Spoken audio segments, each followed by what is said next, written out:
चलो बेटा देखो, जब हम चर और अचर राशि की बात करते हैं, चर और अचर, तो आपके दिमाग में यही आता है कि भैया एक्स वाई जेड वगैरह ऐसे कहलाएं, ये हो जाएंगे चर में, और अचर में 1 2 3 ऐसे, है ना। और इसमें भी ABCD कोई भी मतलब की और जो आपका अंग्रेजी के लेटर है हम लोग यूज करते हैं। तो चर और अचर को मिलाने से कुछ बनेगा अगर, तो वो आपका पद कहलाएगा। क्या कहलाएगा? पद। जैसे मैंने ये लिख दिया, ठीक है, तो क्या लिखा है? 2x, और 2x क्या है? पद है ना। और जब पदों को मिला के लिखा जाता है, पदों को मिला के लिखा जाता है तो उन्हें व्यंजक बोलते हैं। क्या बोलते हैं? व्यंजक। जैसे कई सारे पद लिख दिए मैंने, मतलब 2x + 5, तो ये क्या है? व्यंजक। ऐसा नहीं है कि अकेला ये जो है ये पद है तो ये व्यंजक नहीं है। अकेला भी इसको भी व्यंजक बोल सकते हैं। कितने पद का व्यंजक है? एक पद का। ये कितने पद का है? 2 पद का। ऐसे ही ये कितने पद का है? 3 पद का। तो ये सब व्यंजक हैं, एक्सप्रेशन है, अलजेब्रिक एक्सप्रेशन, बीजगणितीय व्यंजक बोला जाता है। और आपको आइडिया लग गया होगा कि व्यंजक कैसे मिलकर बनता है। चलो, और अचर राशियों के सहयोग से आपके व्यंजक बनाए जाते हैं, है ना। और एक एक हिस्से को हम लोग पद बोलते हैं। क्या बोलते हैं? पद। प्लस माइनस के चिन्ह से हम लोग पदों की गिनती करते हैं। जैसे पदों की संख्या में देखनी है तो कैसे देखेंगे? प्लस माइनस अलग करेगा इन पदों को, तो 1 2 3 ये, ठीक। ऐसे नहीं करेंगे 1 2 3 4 5 पद हैं इसमें, ऐसा नहीं करेंगे, समझिए। और देखते हैं जैसे x की पावर ये और ये और ये और ये कितने पद का है? 4। ये 4 पद। घातों के आधार पर देखी तो इसमें कितनी घात है? 3। अधिकतम घात देखी जाती है, ये 3 घात का है। ये कितनी घात का है? 2 घात का है। ये कितनी घात का है? 1 घात का है। तो इन सब के बारे में हम लोग चर्चा करेंगे, लेकिन अभी तो आइडिया ये लेना है कि भैया चर और अचर से मिलकर बना क्या? बीजगणितीय व्यंजक बना, एक्सप्रेशन बना, है ना। और एक एक हिस्से को हम लोग पद बोलेंगे। इतनी बात समझ में आ गई? अब जरा ध्यान से देखिए, जो आज चैप्टर हम पढ़ने वाले हैं वो है बहुपद। क्या है? बहुपद पढ़ना। पॉलिनोमियल्स, इंग्लिश में क्या पढ़ेंगे इसको? पॉलिनोमियल्स। अच्छे से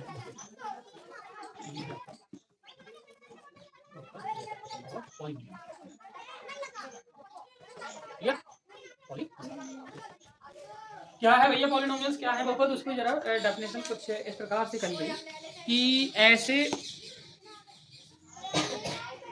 हाँ सेकंड चल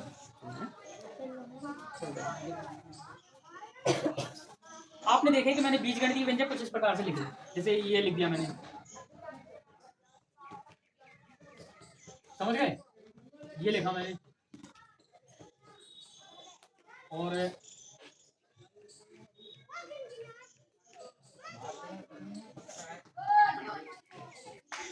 ये लिखा मैंने,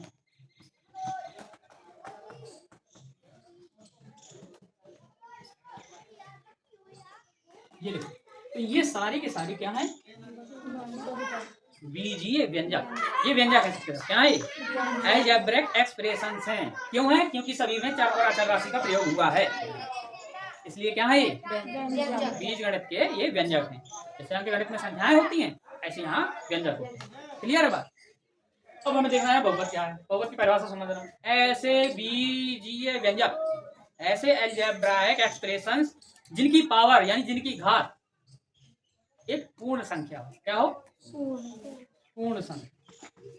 पूर्ण संख्या मतलब होल नंबर, इंग्लिश में होल नंबर। और इसकी पहचान क्या होती है? कहाँ से शुरू होते हैं? 0 1 2 3 4 सो कहाँ तक जाएगा? इन्फिनिटी तक जाएगा। क्लियर है? चलिए इसके द्वारा कुछ आगे लगाते हैं कि ये जो मैंने जो आपके बीजगणित व्यंजक लिखे हैं, अलजेब्रिक एक्सप्रेशंस जो लिखे हैं मैंने, क्या इनमें से सारे के सारे बहुपद हैं, पॉलिनोमियल्स हैं? आइए चेक करते हैं।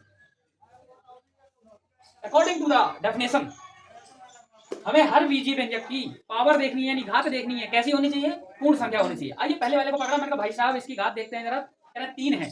3 है तो हम हरी अंडी दे देंगे कि है तो होल नंबर। क्या एक पद को चेक करके ही रुक जाना है ना? सारे पदों को चेक करना है। क्या करना है? सारे पदों को चेक करना है। चलिए मैं अभी ये हटा दे रहा हूँ, राइट। अभी मैं ये हटा दे रहा हूँ, ठीक है। तो सारे पदों को अगर चेक करना है तो अगले वाले टर्म में जैसे ही हम पहुंचते हैं तो हमें पता चलता है कि x की पावर कितनी है? 2। x की पावर 2 है एंड वहां से भी हमें सेटिस्फेक्शन मिल जाता है कि भैया होल नंबर है, दैट्स इट, राइट। ये भी सही है, ये भी सही है। अगले वाले से पूछा तो उसकी भी पावर हमें कितनी दिखी, 1, यानी तीनों के तीनों पदों में जो उसकी घात है चर राशि की वो कैसी है, एक होल नंबर है, पूर्ण संख्या है। इसका मतलब पूरे व्यंजक को हमने हरी झंडी दे दी और बोलिए सर ये तो बहुपद होगा, ये तो पॉलिनोमियल हो जाएगा। क्या बात समझ आ रही है? आ रही है ना? कोई भी आपको अगर चेक करना है कि बहुपद है या नहीं है तो आपको क्या करना है, बहुपद व्यंजक उठा लो और व्यंजक में जहां जहां चर राशि लिखी उसकी घात चेक करते जाओ। क्या इतना नहीं कर पाओगे? क्या घात ये नहीं चेक कर पाओगे होल नंबर है या नहीं है, पूर्ण संख्या है कि नहीं है? कर ही सकते। इसके बाद सेकंड नंबर में आए हम, तो सर x की पावर 2 है, बिल्कुल सर होल नंबर है, राइट है। यहाँ पे x की पावर 1 दिख रहा है, ये भी राइट है। और यहाँ सर दिक्कत हो रही है, मतलब क्यों भाई?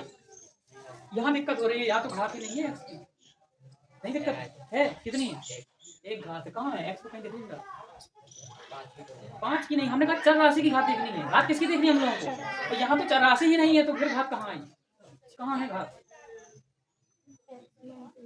x माइनस 1, हाँ यहाँ पर, यहाँ पर, ये तो अलग मुद्दा हो गया। अभी तो यहाँ मुद्दा चल रहा है, अभी मुद्दा ये चल रहा है कि सर इसकी वजह से तो नहीं समझ में आया, लेकिन यहाँ तो दिक्कत हो रही है, यहाँ पर x है ही नहीं, क्या ये बहुपद होगा या नहीं होगा?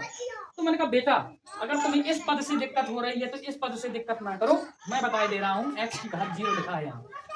अरे गणित का चश्मा लगाओ जरा, दिख जाएगी तुम्हें। x की घात 0 का मान कितना होता है? क्या मैं 1 को ऐसे नहीं लिख सकता 5 के साथ गुणा में? कोई मान में परिवर्तन आ जाएगा क्या? बताइए किसी को दिक्कत हो तो आज मेरे सामने खुल के बोल दे, किसी को दिक्कत हो। आपको दिक्कत हो रही है? बस आपको दिक्कत हो रही है, बेटा आपको चश्मा लगा है, दिख सकते हैं, दैट इज नॉट प्रॉब्लम, ये प्रॉब्लम है ही नहीं, प्रॉब्लम तो यहाँ है, प्रॉब्लम यहाँ है। गौर से देखो इस पद को आप, मैंने घातांक पढ़ाए थे, क्या हो गया?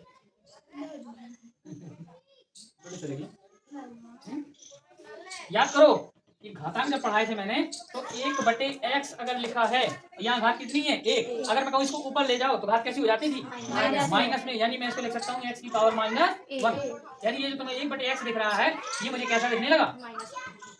अब बताइए क्या x की घात होल नंबर है? सेकंड टर्म ने मना कर दिया, कह रहा है ये बहुपद नहीं हो सकता, मेरी आंखों के सामने इतना बड़ा अन्याय नहीं हो सकता, इसको बहुपद बना दिया, तो बहुपद आइए ऐसे ही करके इसमें आते हैं। हमने सर एक्स स्क्वायर है, कोई दिक्कत नहीं है सर, सर ये तो आपने भी बता दिया 0 लिखा है तो कोई दिक्कत ना है, तो सीख गए हम।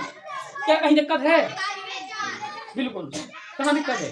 अंडर रूट में अंदर है दिक्कत है। कल अभी बताया था मैंने कि रूट को पावर के रूप में लिखें, अगर घात के रूप में कितनी घात लिख सकते हैं? 1/2। ये नहीं चाहिए, ये हमें नहीं चाहिए, हमारे नियमों पे ये विपरीत है। भैया अगर बहुपद बनाना है तो हमें पूर्ण संख्या चाहिए और 1/2 पूर्ण संख्या नहीं होती है, तो ये भी गया। क्या ये है? यहाँ दिक्कत कर रहा है, 2 पद दिक्कत कर रहे हैं, तो ये भी बहुपद नहीं। तो क्या इस प्रकार से आप बहुपद सीख गए चेक करना? किसी को दिक्कत हो रही है क्या? किसी को दिक्कत हो तो बता दो। क्या बहुपद चेक करना सीख गए सभी लोग? भरे बाजार में अगर कहीं भी तुम्हें कोई भी बीजी व्यंजक मिल जाए तो क्या आप तुरंत पहचान लोगे बहुपद है कि नहीं है? बिल्कुल बेटा, हजारों की भीड़ में पहचान सकते हो, है ना? चलिए बताइए ये बहुपद है कि नहीं है? अभी अभी कहानी हो चुकी है, एक्स भले ही नहीं दिख रहा है लेकिन चश्मा लगाइए दिख जाएगा, कितना दिख रहा है एक्स का? क्या ये बहुपद है? नहीं है ना? नहीं ना? बेटा चर राशि देखो, एक्स में कुछ नहीं हो रहा, ये रूट किस में लगा है? 3 में लगा है, तो मैंने कभी मना किया तुम्हें कि अचर राशि में रूट ना लगना चाहिए? चेक करते समय मैंने अचर राशि की कोई चर्चा करी? मैंने तो चर राशि की बोला, चर राशि की बात देखो भाई साहब, तो ये क्या कर रहा है, कहाँ डांस कर रहा है, कहाँ जा रहा है, मुझे इससे कोई लेना देना नहीं, मुझे तो चर राशि बोलेंगे, वो अपना सीधा साधा एक्स बेचारा एक घात लिए बैठा है, जब एक घात लिए बैठा है तो उसको बोलेंगे बहुपद।